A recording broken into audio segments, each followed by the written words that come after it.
Perkenalkan, nama saya Raseli Anastasia Purba dengan NIM 211010. Halo teman-teman semuanya, perkenalkan nama saya Raseli Anastasia Purba dengan NIM 21101014. Kali ini saya akan membahas mengenai rangkuman materi yang telah dipelajari dari pertemuan pertama hingga terakhir pada materi Sistem Ekonomi Indonesia. Baiklah, pada pembahasan pertama kali ini kita akan membahas mengenai negara mana saja yang termasuk ke dalam klasifikasi sistem ekonomi dan dilihat dari ideologinya. Penerapan sistem perekonomian dalam suatu negara memiliki beberapa manfaat utama, antara lain sebagai berikut. Yang pertama, mengatur kegiatan ekonomi, menentukan bagaimana sumber daya dialokasikan, produksi dilakukan, dan distribusi barang, jasa, serta jasa berjalan. 2. Meningkatkan pertumbuhan ekonomi, mendorong investasi, inovasi, dan efisiensi dalam produksi. Yang ketiga, menjamin kesejahteraan masyarakat, mengatur distribusi pendapatan agar kesejahteraan merata sesuai dengan kebijakan ekonomi yang diterapkan. Dan yang keempat, menciptakan stabilitas ekonomi, mengendalikan inflasi, pengangguran, dan krisis ekonomi melalui kebijakan yang tepat. Dengan sistem perekonomian yang baik, negara dapat mencapai pertumbuhan yang berkelanjutan dan meningkatkan kesejahteraan masyarakat. Sistem ekonomi suatu negara seringkali diklasifikasikan berdasarkan ideologi yang dianutnya. Berikut adalah beberapa sistem ekonomi beserta contoh negara yang menerapkannya. Pertama, sistem ekonomi kapasitas atau yang disebut dengan liberal, di mana negara yang menganutnya adalah Amerika Serikat. Menganut sistem ekonomi kapitalis dengan pasar bebas yang dominan, di mana pemerintah memiliki peran terbatas dalam regulasi ekonomi. Dan yang kedua adalah Kanada. Meskipun memiliki beberapa kebijakan sosial, Kanada tetap beroperasi dalam sistem kapitalis dengan ekonomi berbasis pasar. Dan yang kedua adalah sistem ekonomi komunis, di mana negara yang menganutnya adalah Korea Utara, di mana negara dengan ekonomi yang sepenuhnya dikontrol oleh pemerintah dengan kepemilikan negara atas semua alat produksi. Dan yang kedua adalah Uni Soviet, di mana sebelum bubar menerapkan ekonomi terpusat dengan kepemilikan penuh pemerintah atas industri dan pertanian. Selanjutnya, kita akan membahas mengenai materi penerapan ekonomi Pancasila pada setiap silanya. Ekonomi Pancasila adalah sistem ekonomi yang berlandaskan pada nilai-nilai Pancasila, mengutamakan kesejahteraan bersama, keadilan sosial, dan keberlanjutan. Berikut contoh penerapannya pada setiap sila. Yang pertama adalah ketuhanan yang Maha Esa, di mana penerapannya menerapkan prinsip etika dan moral dalam bisnis, seperti tidak melakukan penipuan, korupsi, atau eksploitasi tenaga kerja, dan memberikan kesempatan kepada karyawan untuk menjalankan ibadah sesuai keyakinannya. Yang kedua, kemanusiaan yang adil dan beradab, menerapkan upah yang layak bagi pekerja dan memastikan hak-hak tenaga kerja terpenuhi, memberikan jaminan sosial dan kesejahteraan bagi masyarakat miskin dan kurang mampu. Yang ketiga, persatuan Indonesia, mengembangkan produk lokal untuk meningkatkan daya saing ekonomi nasional, mengutamakan kepentingan nasional dalam perdagangan dan investasi tanpa merugikan negara sendiri, dan kerakyatan yang dipimpin oleh hikmat kebijaksanaan dalam permusyawaratan perwakilan, di mana mengedepankan musyawarah dalam pengambilan keputusan ekonomi baik dalam perusahaan, koperasi maupun kebijakan ekonomi pemerintahan. Dan yang kelima, keadilan sosial bagi seluruh rakyat Indonesia, di mana mengembangkan ekonomi berbasis kerakyatan seperti usaha kecil dan menengah atau UKM, koperasi, dan BUMDes atau badan usaha milik desa, dan memberikan subsidi atau bantuan kepada kelompok ekonomi lemah agar memiliki kesempatan yang sama dalam berusaha. Penerapan ekonomi Pancasila bertujuan untuk menciptakan kesejahteraan bagi seluruh rakyat Indonesia tanpa meninggalkan prinsip keadilan dan keberlanjutan. Nah, selanjutnya kita juga akan membahas mengenai materi bagaimana sih jika ingin menjadi negara maju, sebaiknya Indonesia memakai sistem ekonomi yang mana yang terbaik. Nah, sistem ekonomi terbaik bagi Indonesia untuk menjadi negara maju adalah sistem ekonomi yang tetap berlandaskan pada sistem ekonomi Pancasila atau yang disingkat dengan SEP, tetapi dengan inovasi dan adaptasi terhadap tantangan global. Berikut adalah alasannya. Yang pertama, keseimbangan antara pemerintah dan pasar. SEP menekankan keseimbangan antara keterlibatan pemerintah dalam mengatur ekonomi dan kebebasan pasar. Ini menghindari kelemahan sistem kapitalis yang terlalu bebas atau private liberalism, serta sistem ekonomi yang terlalu dikuasai negara atau elitisme. Dengan pendekatan yang lebih adaptif, Indonesia bisa meniru negara-negara maju yang berhasil memadukan inferensi pemerintah dengan efisiensi pasar. Yang kedua, prinsip demokrasi ekonomi. Berdasarkan pasal 33 Undang-Undang 1945, perekonomian disusun atas asas kekeluargaan dan demokrasi ekonomi yang menekankan kebersamaan, efisiensi, berkeadilan, dan kemandirian. Ini mencegah eksploitasi dan monopoli yang bisa menghambat pertumbuhan inklusif. Dan yang ketiga, pemberdayaan ekonomi kerakyatan.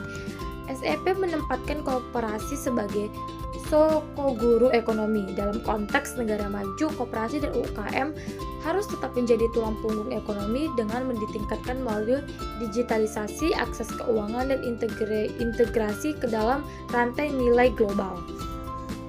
Selanjutnya, kita juga akan membahas mengenai materi kebijakan ekonomi serta contoh masing-masing dari unsur kebijakan ekonomi, di mana saya memberikan contoh masing-masing dari unsur kebijakan ekonomi, yaitu kebijakan harga dan upah. Yang pertama, contohnya penetapan harga eceran tertinggi atau HET untuk beras guna melindungi konsumen dan dari lonjakan harga. Lalu, contoh upah minimum regional atau UMR yang ditetapkan pemerintah untuk melindungi pekerja. Yang kedua, kebijakan produksi, di mana contohnya itu subsidi pupuk bagi petani untuk meningkatkan produksi pertanian. Dan yang ketiga, kebijakan perdagangan, di mana contohnya penerapan bea masuk tinggi untuk produk impor guna melindungi industri dalam negeri. Dan yang keempat adalah kebijakan sosial, di mana contohnya adalah program bantuan langsung tunai atau yang disebut dengan BLT untuk membantu masyarakat kurang mampu. Dan yang kelima, kebijakan kesempatan kerja, contohnya program kartu bekerja yang bertujuan meningkatkan keterampilan tenaga kerja agar lebih mudah mendapatkan pekerjaan. Dan yang keenam, kebijakan moneter, di mana contoh Bank Indonesia menaikkan suku bunga untuk mengendalikan inflasi. Dan yang ketujuh, kebijakan keuangan negara dari fiskal, contohnya peningkatan pajak rokok untuk menambah penerimaan negara sekaligus mengurangi konsumsi produk. Dan yang kedelapan, yang terakhir, kebijakan industrialisasi, di mana contoh pembangunan kawasan industri di daerah tertentu untuk mendorong pertumbuhan sektor manufaktur. Selanjutnya, saya akan membahas materi mengenai contoh kebijakan fiskal yang sedang dijalani Indonesia terbaru pada tahun 2024. Pada tahun 2024, Indonesia menerapkan berbagai kebijakan fiskal untuk mempercepat transformasi ekonomi yang inklusif dan berkelanjutan. Berikut adalah beberapa kebijakan utama yang diadopsi. Yang pertama itu pengendalian inflasi dan penghapusan kemiskinan ekstrim, di mana pemerintah fokus pada pengendalian inflasi, pengurangan kemiskinan ekstrim, dan penurunan prevalensi stunting, dan peningkatan investasi sebagai strategi jangka pendek untuk menjaga stabilitas ekonomi. Dan yang kedua ada optimalisasi pendapatan negara dan peningkatan kualitas belanja, di mana dilakukan reformasi fiskal holistik yang mencakup optimalisasi pendapatan negara dengan tetap menjaga iklim investasi serta peningkatan kualitas belanja seperti spending better untuk mendukung reformasi struktural dan mengantisipasi ketidakpastian global. Dan yang ketiga adalah penyesuaian tarif pajak pertambahan nilai atau yang disebut dengan PPN, di mana pemerintah merencanakan kenaikan tarif PPN dari 11% menjadi 12% mulai Januari 2025. Untuk mengurangi dampak kenaikan ini, pemerintah mengumumkan serangkaian langkah termasuk pengurangan tarif listrik, pengecualian PPN untuk beberapa bahan pokok dan penjualan properti tertentu, serta insentif untuk industri padat karya. Kebijakan-kebijakan ini mencerminkan upaya pemerintah Indonesia dalam menjaga stabilitas fiskal, mendorong pertumbuhan ekonomi, dan meningkatkan kesejahteraan masyarakat secara berkelanjutan. Selanjutnya saya akan membahas mengenai perang antara Rusia dan Ukraina, apakah ada dampaknya terhadap globalisasi ekonomi? Nah, perang antara Rusia dan Ukraina tentu memiliki dampak yang signifikan terhadap globalisasi ekonomi.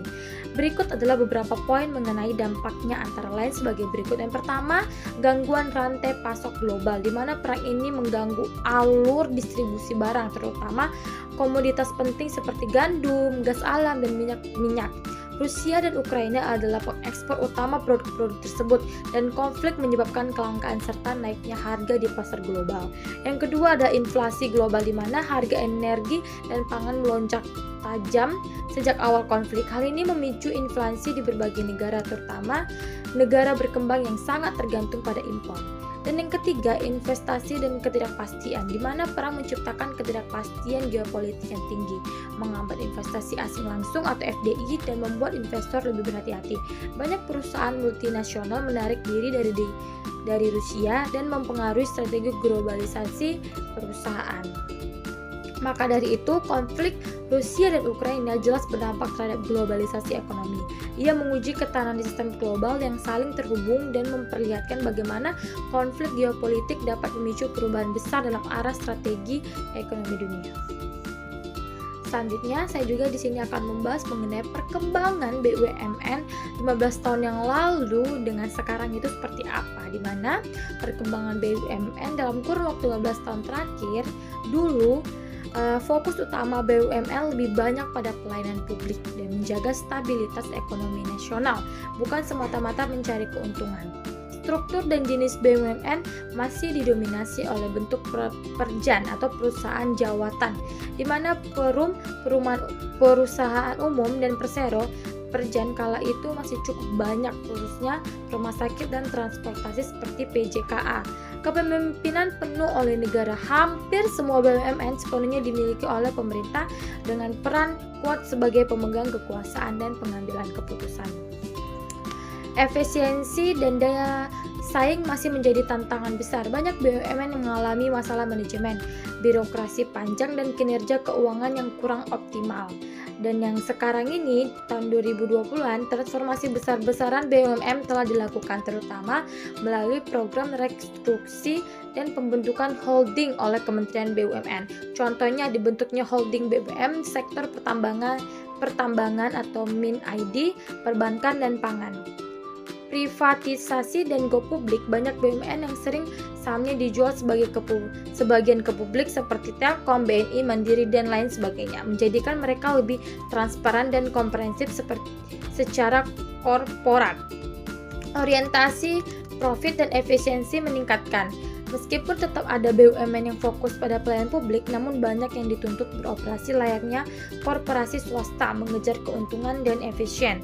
Teknologi dan digitalisasi, banyak BUMN mengadopsi digitalisasi, transformasi layanan dan teknologi untuk meningkatkan layanan dan efisiensi operasional. SDM profesional, pegawai BUMN kini tidak semuanya berasal dari kalangan birokrat atau pegawai negeri, tapi juga dari profesional dan ahli industri untuk mendongkrak performa. Kesimpulannya, selama 15 tahun terakhir, BUMN telah mengalami pergeseran peran dari lembaga yang dominan dikendalikan pemerintah demi pelayanan publik menuju korporasi negara yang profesional, efisien, dan berdesain tinggi, sambil tetap menjalankan fungsi sosial dan mendukung pembangunan nasional.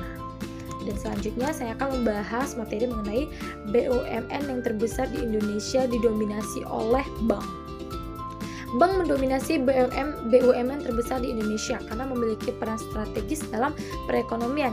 Bank BUMN seperti BRI, Mandiri, dan BNI menjadi penyalur utama kredit, terutama ke UMKM, serta mengelola dana masyarakat.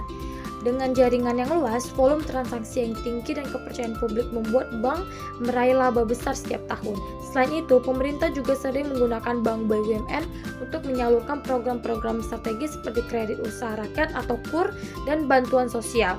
Hal-hal ini menjadikan bank lebih unggul dibanding BUMN di sektor lain. Bank BUMN seperti Bank Rakyat Indonesia atau disebut dengan BRI, Bank Mandiri, dan Bank Negara Indonesia memainkan peran penting sebagai motor penggerak ekonomi karena mereka yang pertama menyalurkan kredit ke sektor real UMKM, korporasi, dan infrastruktur. Yang kedua mengelola dana masyarakat atau simpanan, dan yang ketiga mendukung program-program strategis pemerintahan, misalnya kredit usaha rakyat atau KUR. Contoh nyata, BRI menjadi andalan dalam pembiayaan UMKM di desa-desa melalui program KUR. Per 2024, BRI menyalurkan lebih dari 300 triliun untuk sektor UMKM. Bank BUMN memiliki jaringan terluas di Indonesia dan volume transaksi keuangan yang sangat besar, menghasilkan keuntungan laba yang signifikan setiap tahun. Contohnya itu Laba bersih Bank Mandiri pada tahun 2023 mencapai lebih dari 50 triliun. BRI memiliki lebih dari 10.000 kantor layanan termasuk unit-unit di pelosok. Kesimpulannya, dominasi bank di antara BUMN terbesar bukan hanya karena besarnya aset dan keuntungan, tetapi karena peran strategis mereka dalam mendukung roda ekonomi nasional dari pusat hingga ke pelosok desa. Dan selanjutnya saya akan membahas materi mengenai fungsi koperasi bagi perekonomian di Indonesia.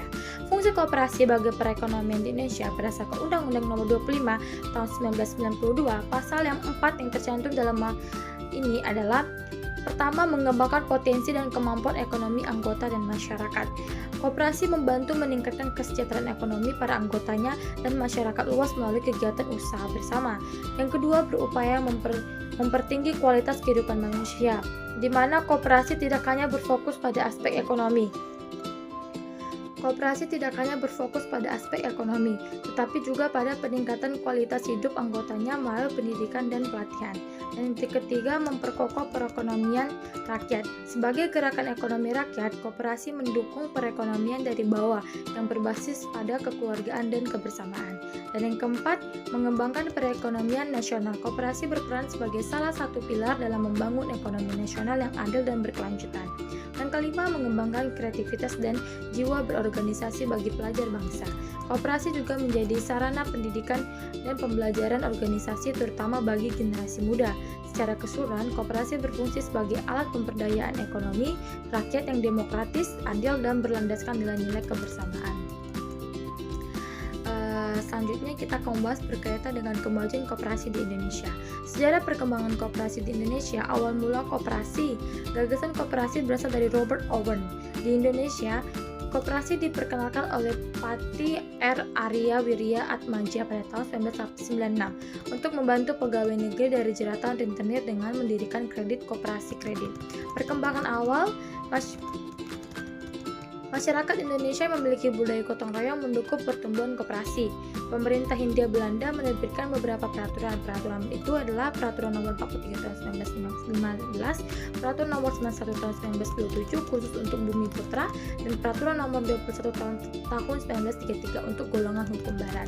Peran organisasi nasional. Serikat Dagang Islam atau disebut dengan SDI dibentuk tahun 1927 untuk mendukung pengusaha pribumi.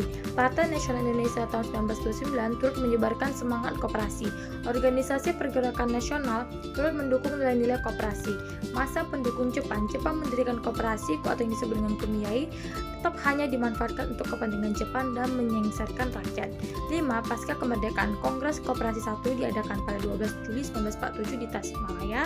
Tanggal tersebut ditetapkan sebagai Hari Koperasi Indonesia, dibentuk oleh Organisasi Sentra Organisasi Koperasi Rakyat Indonesia atau SOKRI.